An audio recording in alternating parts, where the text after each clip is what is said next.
The wind howled low through the forested valley, stirring the frost-covered branches as a deep winter dusk settled over the land. A man named Jacob Marsh, a retired combat engineer turned recluse, had spent the past 3 years living in a log cabin he'd built himself, far from the noise and demands of the outside world. Life was quiet. Predictable. He liked it that way. Until the knock. It was soft. Barely there. But it came again, hesitant. Jacob stood from the chair beside the fire, setting down his half-carved wooden owl. He moved to the heavy oak door and opened it slowly, not expecting anyone. Nobody came this far out, not without a reason. There, on his snow-covered porch, knelt a woman. Not a woman like he'd ever seen. Her skin was an eerie, beautiful blue, almost shimmering in the dim porch light. Long, unkempt dark hair fell around her face, and she clutched a wide basket in trembling arms. Her clothes were tattered leather scraps wrapped around her like makeshift armor. Her knees dug into the snow, and her lips quivered not from the cold, but from exhaustion. Jacob's eyes dropped to the basket. A baby. Wrapped in old cloth and tucked deep inside the wicker. The baby was the same blue shade as her, eyes wide open but silent, watching. "Please," she rasped, voice strange but understandable. "He needs warmth." Jacob stood stunned. His heart raced. Not from fear, but something else. Something ancient and human. He looked back inside at the warm fireplace. The woman's arms gave out and the basket dropped gently into the snow. She bowed low, pressing her forehead to the frozen wood. "You don't have to take me," she whispered, breath shallow. "Just him." Jacob didn't hesitate. He lifted the basket, turned, and motioned her in with a firm nod. "You're both coming inside." The warmth of the cabin hit them like a wave. Jacob laid the baby by the fire, gently unwrapping the damp cloth and replacing it with a thick flannel blanket. The child blinked slowly, unfazed. The woman didn't move from the threshold until he pulled a second blanket from the couch and extended it toward her. She flinched at first, eyes darting like a cornered animal. "Hey," he said gently, "you're safe here. Take it. Sit down." After a long pause, she moved slowly, deliberately, and collapsed onto the floor beside the baby. She kept one hand on the child at all times, her entire posture defensive. Jacob watched her for a moment. "Name's Jacob," he said, crouching to her level. "You got a name?" She hesitated, then gave a faint nod. "T-Raya." "You hungry, T-Raya?" She didn't speak, just looked away. But Jacob saw the truth in her sunken cheeks and hollow eyes. He got up and moved to the small kitchen. Within minutes, a bowl of steaming soup sat in front of her. She stared at it. Then, slowly, began to eat. As the hours passed and snow thickened outside, Jacob worked in silence.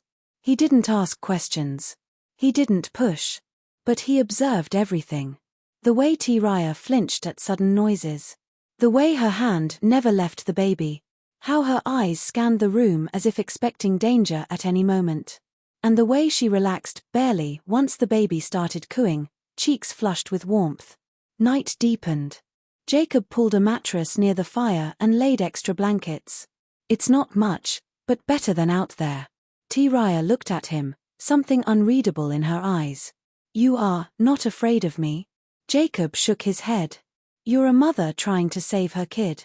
"Why would I be?" She blinked. Her lips parted slightly, as if she'd never considered that. Then she whispered, "They were going to take him. Sell him." Jacob's jaw clenched. "Who?" But she didn't answer. Instead, she leaned forward, kissed the baby's forehead, and curled protectively around him. Jacob dimmed the lights. He didn't know what tomorrow would bring. But he had a feeling life in the cabin was about to change forever. The morning sun was weak, filtered through layers of snow clouds, but inside the cabin, a calm warmth held steady. Jacob woke early. Habit. He found T-Raya still curled tightly around the baby, as if shielding him even in sleep. The sight struck him more than he expected. He made breakfast: oats, eggs, and a little honey. When the scent filled the room, the baby stirred. T-Raya's eyes flicked open instantly, alert and focused. Like a soldier waking up on enemy ground. Jacob didn't speak. He placed a bowl near her again and added a cup of warm milk beside it. Raya looked at the food, then at him. Why do you help me? He shrugged. Seems like you need it. That enough of a reason? She studied him, cautious. But she ate. Slower today. Less like a starving beast, more like someone remembering how to live. Jacob knew it couldn't last. Whatever she was running from, whoever she feared, it wouldn't just vanish because they were surrounded by pine trees and snow. That kind of fear clings. He saw it in her eyes when she thought he wasn't looking. By noon, he heard the first sign, a low buzz. Far off. Mechanical. Faint. Jacob stepped onto the porch. A drone, barely visible above the tree line, hovered and shifted. He ducked back in and closed the door. You expecting company? He asked. Raya froze. She didn't answer, but her face told everything. Her skin went a shade paler. They're scanning, she whispered. They'll come. They always come. Jacob moved to his old locker in the back. The kind of locker that had once been standard issue in war zones.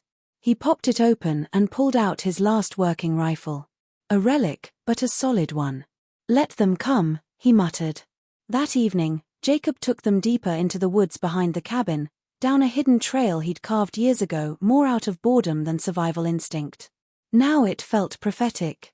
The hideout was crude, a half-buried shack built into the base of a rocky slope, camouflaged with logs and brush. He cleared the path, checked the supplies, and laid out emergency gear. If they find the cabin, we come here, he explained.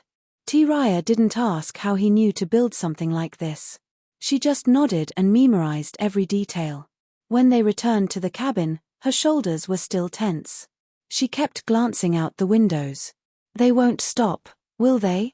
Jacob asked. She shook her head. No. Why your baby? What makes him so important to them? She held the child tighter. Because he's not supposed to exist. Jacob waited. Raya finally met his eyes. My people, we don't bear children naturally anymore. Genetics are controlled.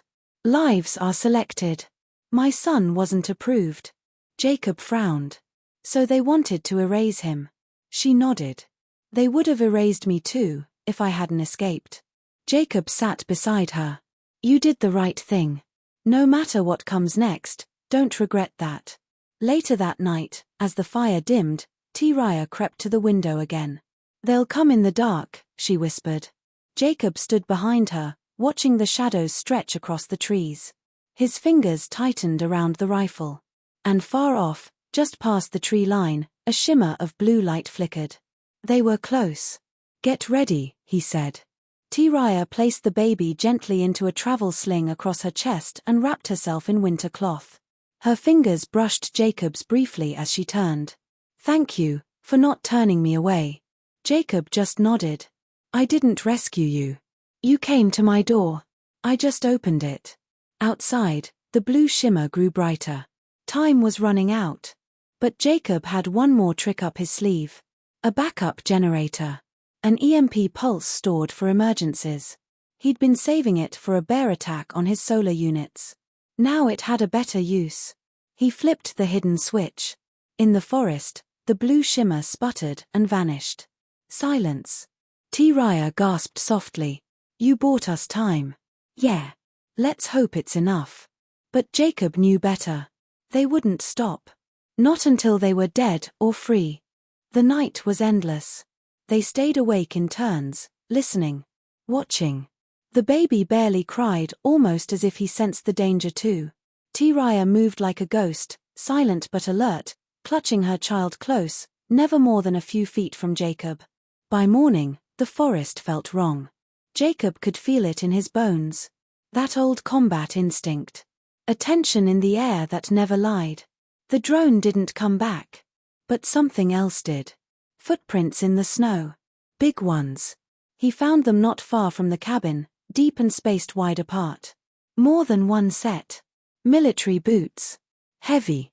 Not human military, too wide at the heel. The weight distribution was wrong. He knelt and brushed the snow around them. A faint shimmer remained in the air near the tracks, like light struggling to remember where it had been. They're here, he muttered when he returned. T-Raya was already dressed, baby secured in a sling. Her eyes found his. She knew. They left the cabin behind. Through thick trees, down old paths covered in snow, they reached the hideout before dusk. Jacob triggered the camo net and sealed the entrance. Inside, the bunker was cramped but safe. No light. No sound. Just breathing. Jacob dug into his radio gear, old tech, untraceable. He tuned in to a local interference band. Static. Then, a broken voice alien, clipped. Target acquired. Location 007. Approach in formation. Jacob's grip on the receiver tightened.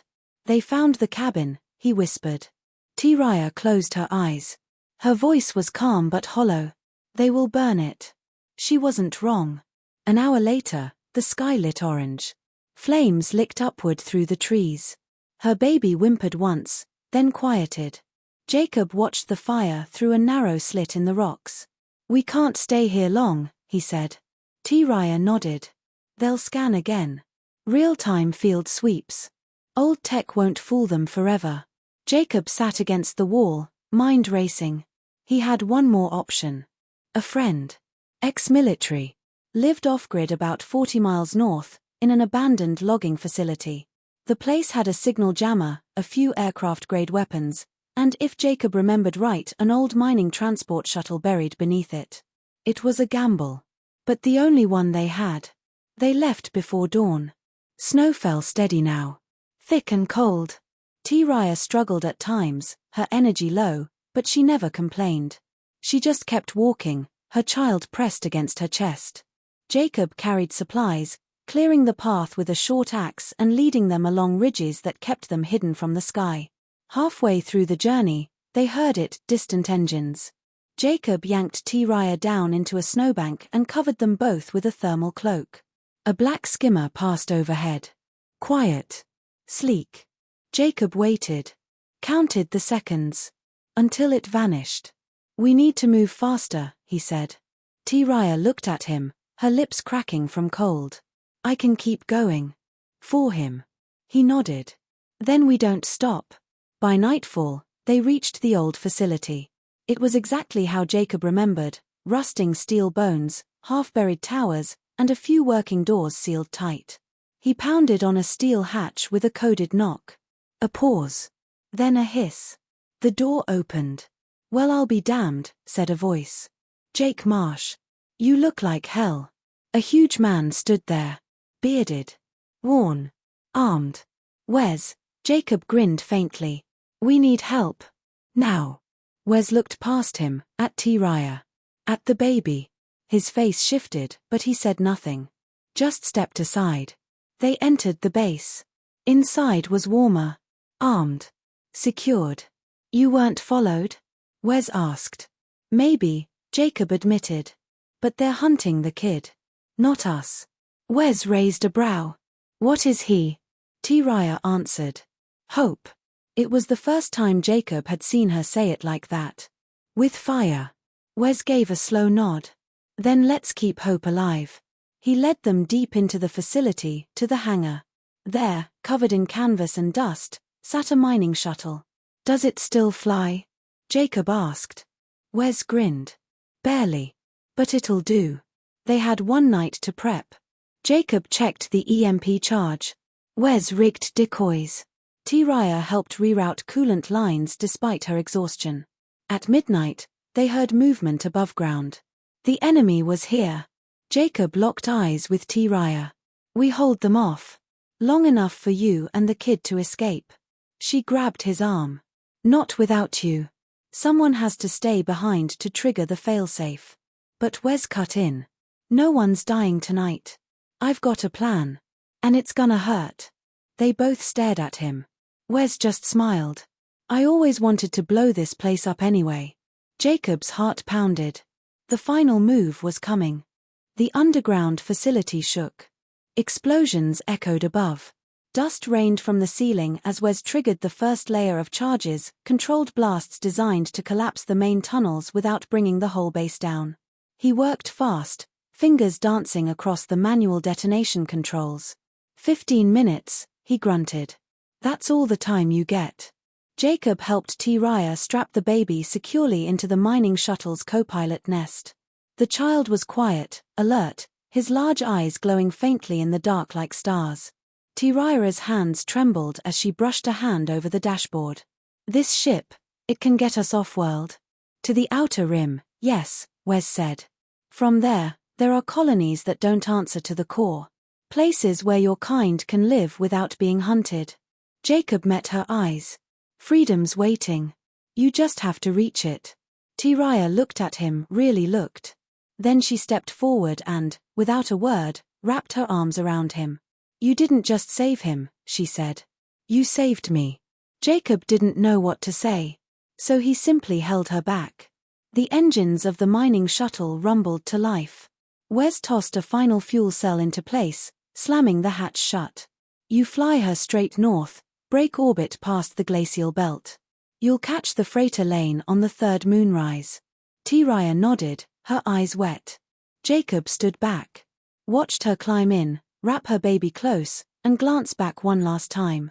She didn't say goodbye. Neither did he. Some things didn't need words.